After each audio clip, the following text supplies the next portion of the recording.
ये प्यार से कहना ध्यान में जी।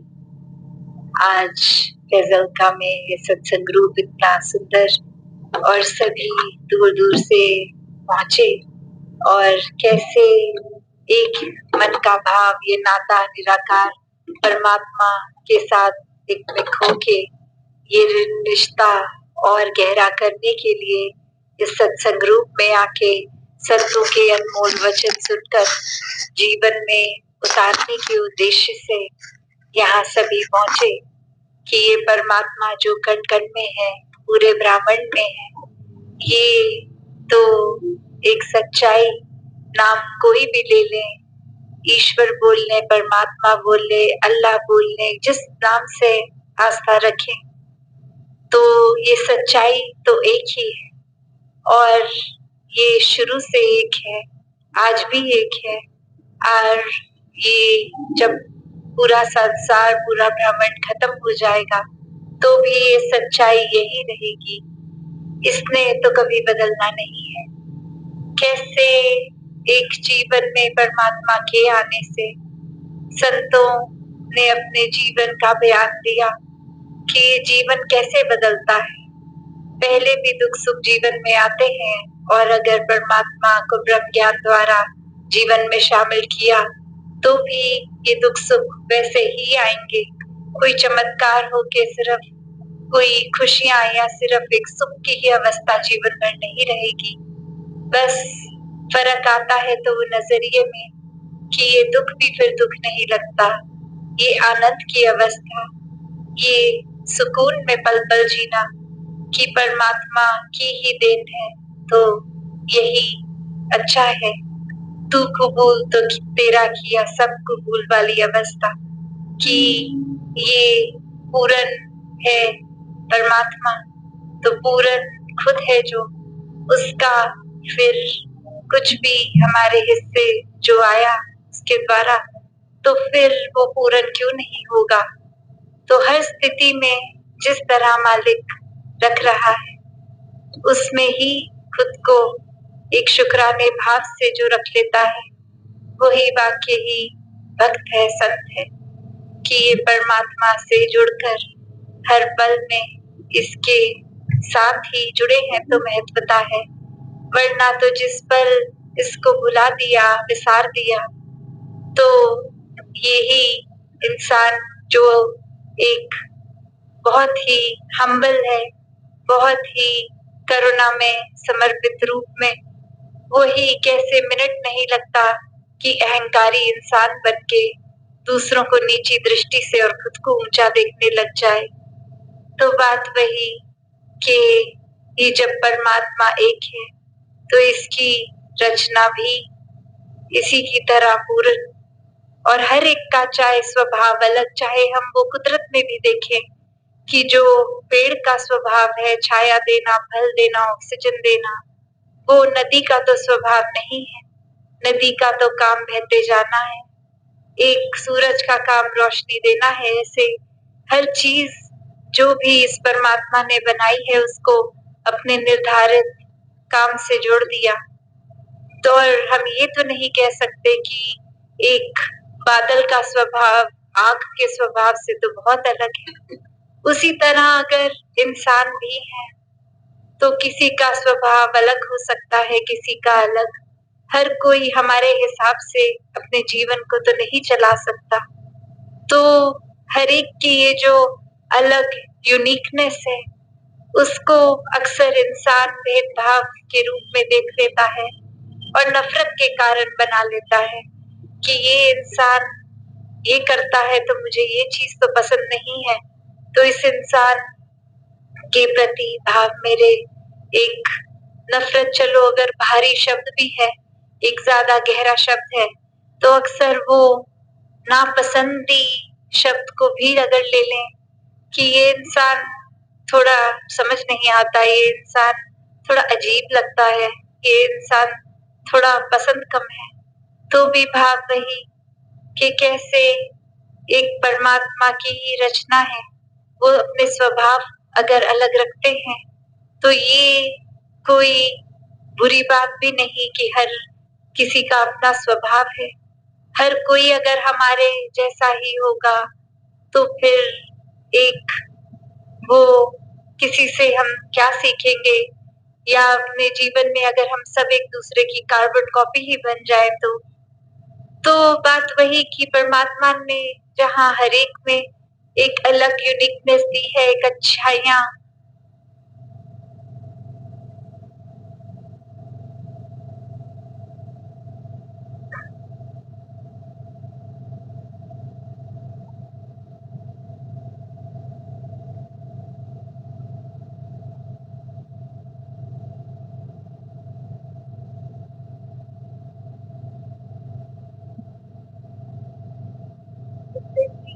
टैलेंट्स अलग अलग दिए हैं। तो वही बात की जैसे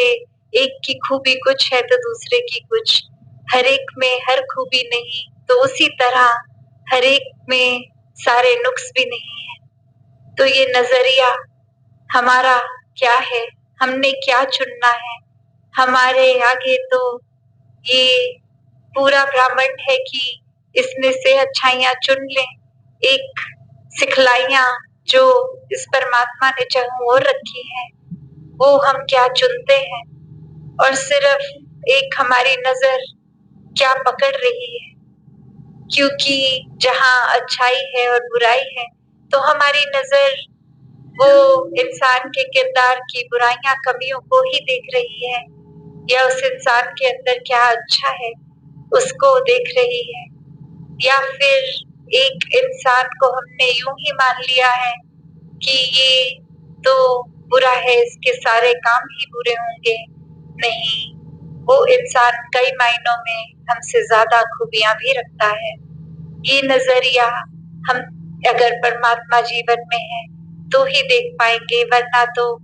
उस इंसान की लाखों खूबसूरतियों के बावजूद एक कुछ भी अच्छाई ग्रहण नहीं कर पाएंगे। तो एक जीवन में आए हैं तो सीखने के लिए आए हैं। हर पल ये एक शिक्षा किसी भी रूप में मिल रही है तो उसको अच्छाई को पकड़ना है, वरना जिस पल ये समझ लिया कि हमें सब कुछ आता है तो वो एक सोच हमारी हमारे खुद के पतन के लिए है। खुद ही गिरावट का रास्ता बनेंगे हम अपने लिए स्वयं, जब यही लगेगा कि हमसे बेहतर तो कोई नहीं, हमसे ज्यादा किसी को नहीं आता। तो बात वही कि ये दास बनने की बात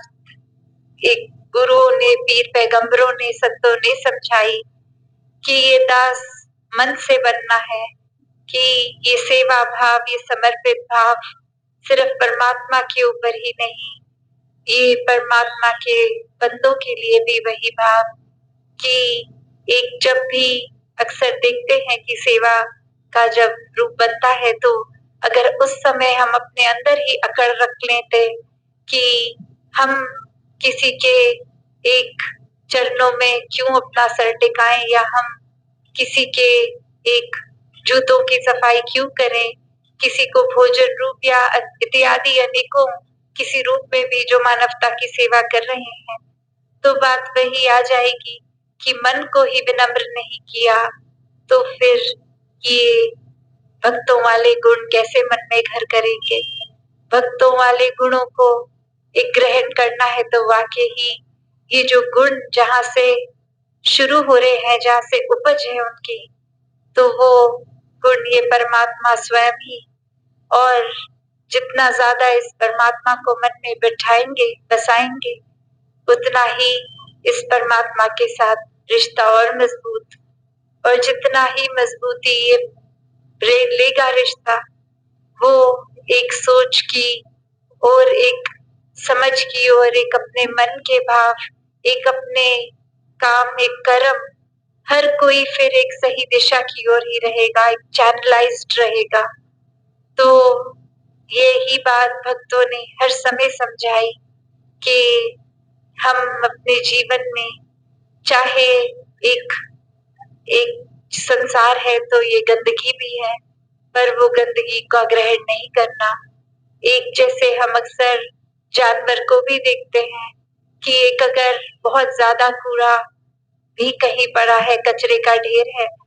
पर उसी कचरे के बीच में कोई फल गिरा हुआ है, तो वो जानवर वो जाके वो कचरे में इधर-उधर फरोल के उस कचरे को वो खाने की साफ चीज को ग्रहण कर लेगा और बाकी कचरे को छोड़ देगा। उसी तरह एक अगर हर चीज हमारे सामने भी संसार रूपी माया में ये परोसी जा रही है, तो क्या ग्रहण करना है उसका चुनाव हमारा। और ये सही चुनाव सिर्फ इस परमात्मा को अगर साथ रखेंगे तो ही हो पाता है, क्योंकि परमात्मा तो एक पल भी किसी से दूर नहीं है। जो दूरी बनाई